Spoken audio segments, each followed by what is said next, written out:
Welcome to RedPill Torah, calling believers from man's institutions to God's instructions.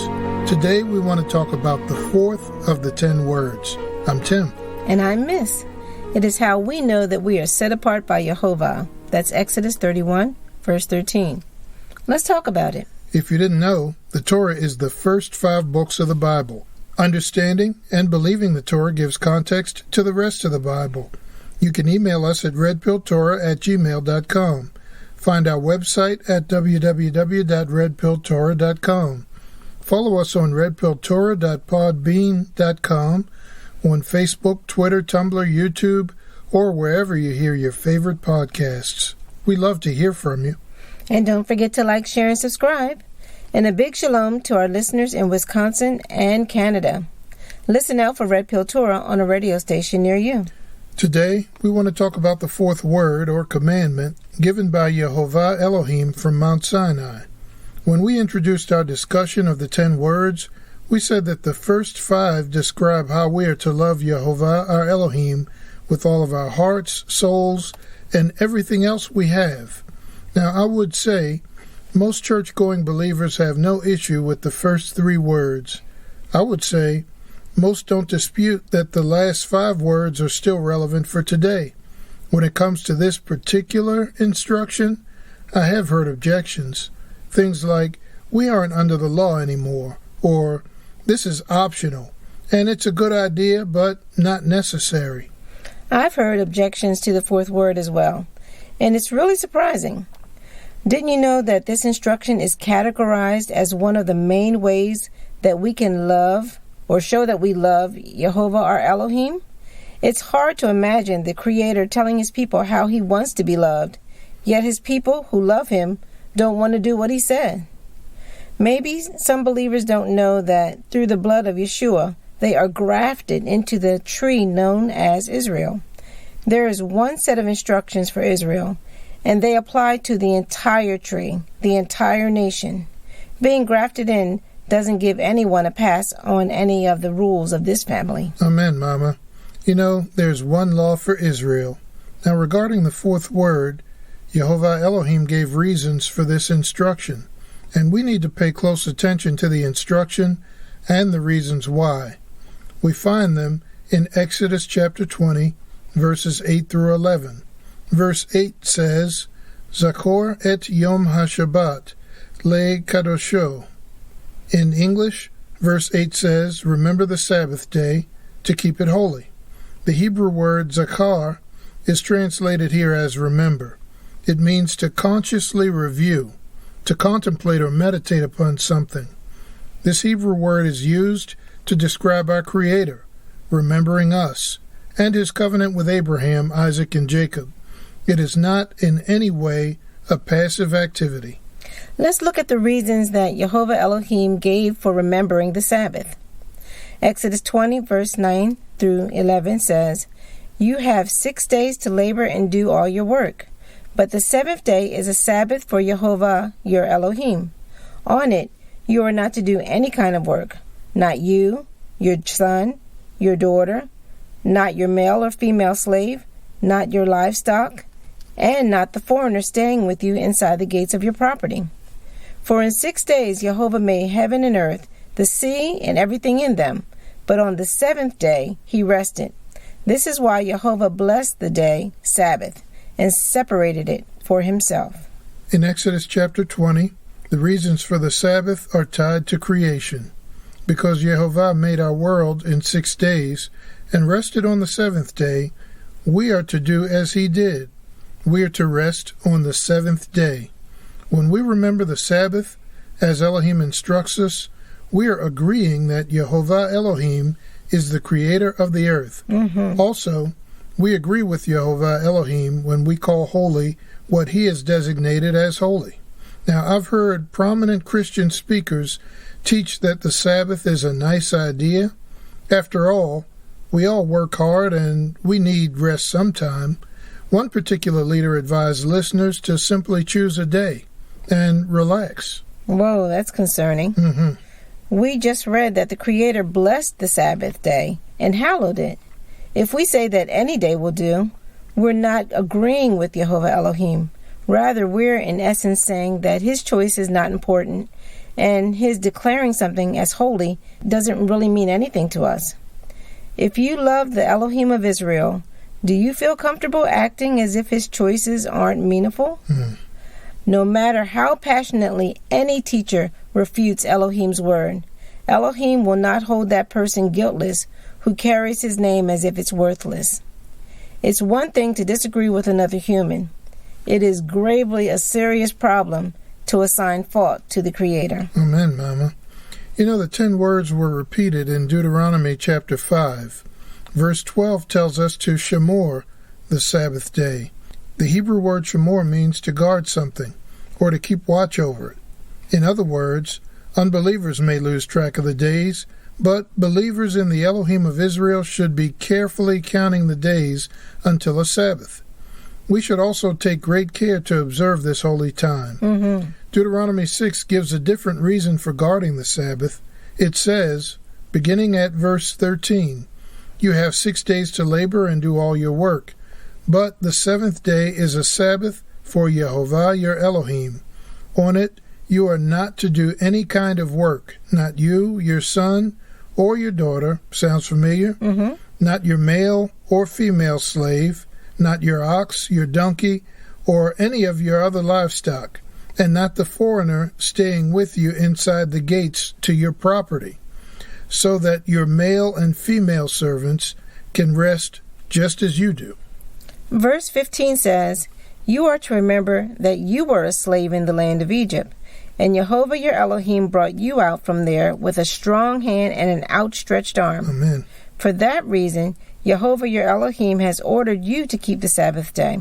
So, the first reason given for remembering the Sabbath was tied to creation, right?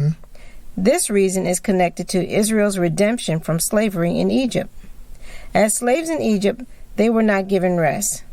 After Jehovah redeemed Israel from slavery, he instructed them to rest on the 7th day.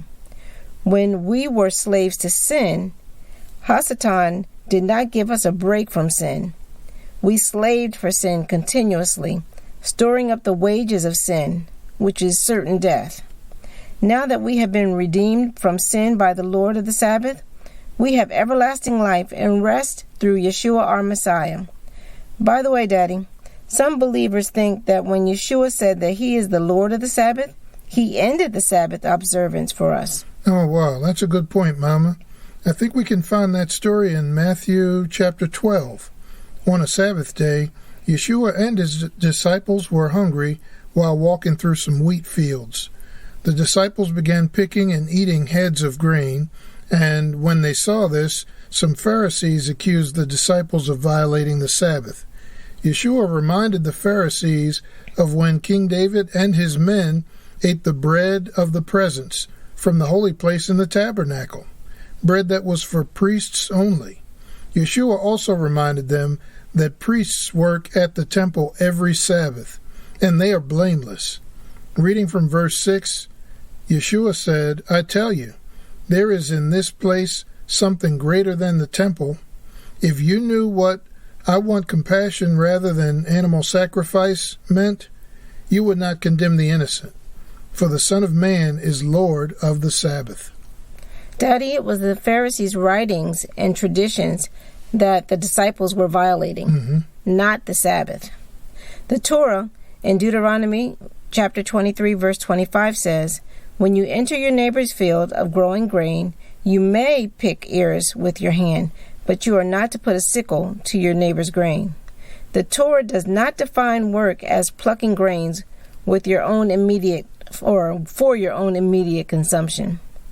Also, when Yeshua spoke of King David eating holy bread and the priests working on the Sabbath, he was giving the Pharisees examples to contradict their logic. If you missed it, check out our episode 130 called The First Word.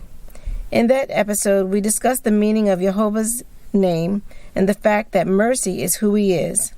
Mercy is how Jehovah described himself to Moshe in Exodus chapter 34, verse 6 and 7.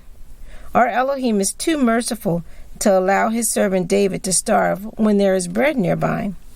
And he is too merciful to have even one Sabbath go by without accepting the offering he required from Israel. In Numbers chapter 28, verses 9 and 10, Elohim said, "On Sabbath offer 2 male lambs in their first year and without defect, with 1 gallon of fine flour as a grain offering, mixed with olive oil and its drink offering. This is the burnt offering for every Sabbath, in addition to the regular burnt offering and its drink offering." Now the priests were doing their business on the Sabbath as they were instructed by the Most High Elohim. Yeshua did not invalidate the Sabbath in answering these Pharisees, but by focusing on mercy, Yeshua agreed with his Father. He rightfully divided the Torah, and he made a striking claim about the Sabbath. He said that he was Lord of the Sabbath. That would make him equal to Yehovah Elohim, the one who instituted the Sabbath at creation, and the one who designed the tabernacle and the ways of worship. That's right. Yeshua did not erase the Sabbath. He kept the first word, or the first commandment, acknowledging Yehovah Elohim, who brought Israel out of Egypt and from the house of bondage. In Matthew chapter 12, verse 6, Yeshua said, "I tell you that there is in this place something greater than the temple." That something was the mercy of Yehovah Elohim. Sacrifice is not how he introduced himself to Israel, but mercy is part of his unique name. His mercy is so great, he blesses everyone who remembers his Sabbath. Last episode, we read from Isaiah 56. It was a promised blessing from Yehovah Elohim, available to Gentiles and eunuchs. To this day, some Jewish people say that the Sabbath is just for them, and it doesn't matter too much if non-Jews keep the Sabbath. We want to read all of the words of Isaiah on this topic. Please listen carefully and with your heart. Starting at verse 1, it says, "Here is what Yehovah says, observe justice, do what is right, for my salvation is close to coming, my righteousness is to be revealed. Happy is the person who does this, anyone who grasps it firmly, who keeps Sabbath and does not profane it, and keeps himself from doing any evil."